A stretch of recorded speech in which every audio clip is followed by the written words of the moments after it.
ইরানের সর্বোচ্চ ধর্মীয় নেতা হিসেবে নির্বাচিত হয়েছেন আয়াতুল্লাহ খামেনির ছেলে সৈয়দ মুস্তফা হোসাইনি খামেনি।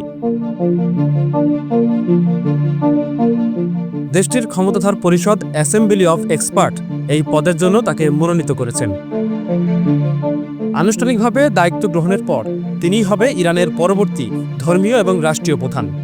দীর্ঘদিন ধরে চলা জল্পনা কল্পনার অবসান ঘটিয়ে মুস্তফা খামেনিকেই উত্তরসূরি হিসেবে বেছে নিল ইরান। ইরান ভিত্তিক সংবাদ মাধ্যম ইরান ইন্টারন্যাশনালের তথ্য অনুযায়ী বর্তমানে আয়াতুল্লাহ খামেনির পর মুস্তফাই হতে যাচ্ছে দেশটির সবচেয়ে প্রভাবশালী ব্যক্তিত্ব।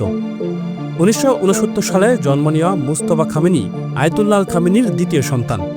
তিনি ইরানের ধর্মীয় শিক্ষার সর্বোচ্চ স্তর আয়াতুল্লাহ উপাধিপ্রাপ্ত একজন পণ্ডিত। তবে কেবল ধর্মীয় শিক্ষাই নয়, তার রয়েছে সামরিক ও কৌশলগত অভিজ্ঞতাও। 1980-র দশকে ঐতিহাসিক ইরান ইরাক যুদ্ধে তিনি সরাসরি অংশগ্রহণ করেছিলেন।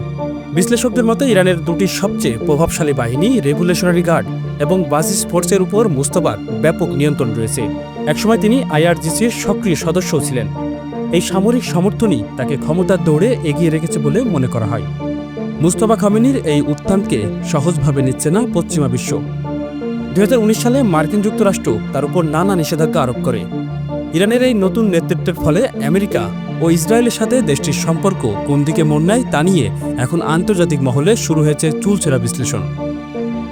খামেনি পরবর্তী ইরানের মুস্তফার নেতৃত্ব কি কেবল স্থিতিশীলতা বজায় রাখবে, নাকি মধ্যপ্রাচ্যের রাজনীতিতে নতুন কোনো সংঘাতের জন্ম দেবে, সেটি এখন দেখার বিষয়।